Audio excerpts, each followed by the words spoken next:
You can tell yourself you're tired, or you can tell yourself you're going to go out there. After a couple of tough games, the haters were salivating at the idea of Caitlyn cooling off. They celebrated her missed free throws in the clutch and loved the thought of her slipping out of the MVP conversation. Now, facing a back-to-back road game at the end of a brutal 5-game road trip, the big question was simple: how would Caitlyn respond? And the drama only intensified because the Fever were facing the Sky and DiJonai Carrington, who, as you may remember, had some choice words for Indiana after getting ejected from their previous matchup for WWE-style closelining Sophie Cunningham. Then, on X, she posted 8/23 and circled the date on her calendar. This was supposed to be her statement game, but things didn't exactly go according to plan. Hey, you circled this date, DiJonai.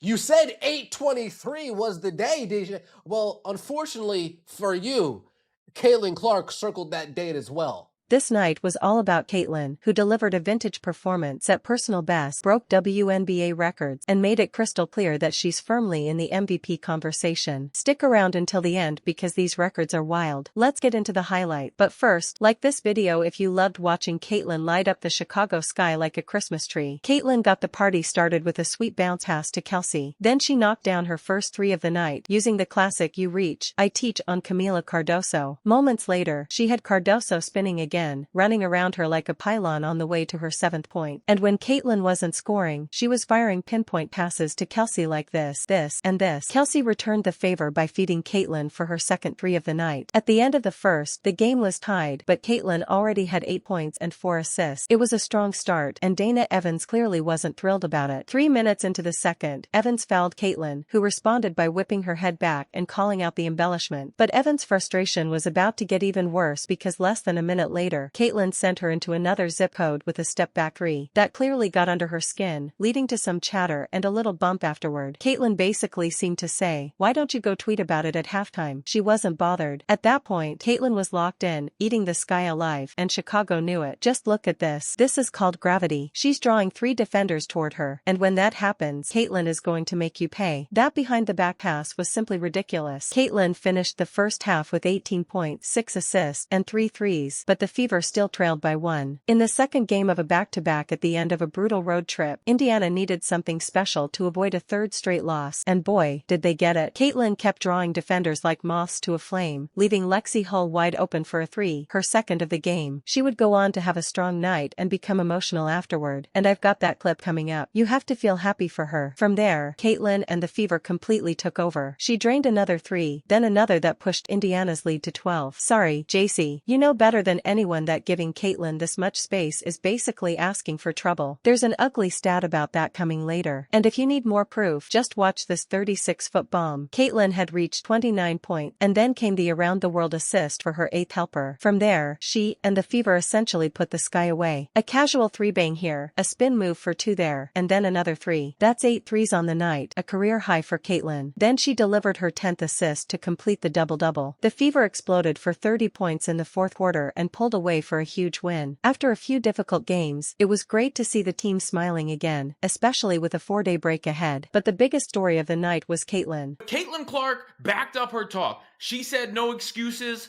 about the schedule, and then she went out there and showed out. She went out there and dominated. Not only did she hit all those threes, but she orchestrated. She was dishing it out, especially to Michaela Timpson early, drawing defenders, hitting her teammates, hitting from deep. And then once Kelsey Mitchell joined the party in the second half, it was a wrap. She finished with 37 points, 10 assists, and a career-high 8 3-pointers. But the most impressive part? Caitlyn Clark seemed to know this kind of performance was coming. Did you know tonight was going to be a good night for you? Before the game started. You can ask Coach Steph. I said it's going to be one of those nights.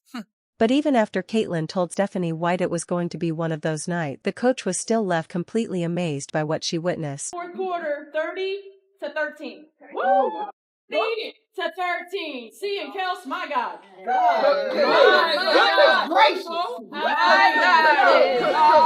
But she couldn't really be that shocked when you look at the body of work. Caitlyn now has the most regular season games with at least 30 points and 10 assists in WNBA history. She has 5. The rest of the WNBA combined has 4. That's nuts. She's also the only WNBA player with multiple 35-plus point, 10-plus assist games in her career. She's on pace to completely obliterate the record for most double-double doubles by a guard. And of course, we can't forget Kelsey, who dropped 30 points on the night, including 6 threes, while adding 4 assists. It's great to see her distributing the ball too. She and Caitlin now have the most 30-point games by a duo in WNBA history. Kelsey also extended her WNBA record to 23 straight games with at least 20 points. At this point, it feels like that streak may never end. She now also owns the record for most points in a season by a guard in WNBA history. So, congratulations to Kelsey on all of that. And while we're giving out some love, let's not forget Lexi. We all know she's had a rough year, but she came through with 14 points, and after the game, you could see just how much it meant to her. She got emotional, and honestly, it was great to see. About staying ready,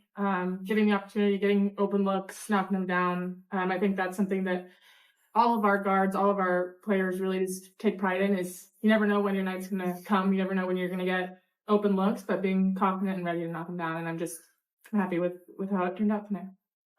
As for DJ Jane and her so-called revenge game, she really didn't cut the mustard. She finished with just 7 points on 3 of 11 shooting and tried to get into Caitlin's head, but none of it worked. And as it turns out, she was absolutely right to make that 8-23 post because Caitlin finished with 8 threes and the Fever won by 23. Talk about a coincidence. And while we're having some fun with the numbers, JC Sheldon is now 0 for 14 against Caitlin across college and the WNBA. Ouch. But just when you thought the night couldn't get any more satisfying for Indiana, the Sky had to deal with one more twist. Just listen to this post-game question. This may have felt a little bit like an away game. You've not been accustomed to that before here, anyways, maybe at the United Center, but you've got a long stretch of actual away games coming up.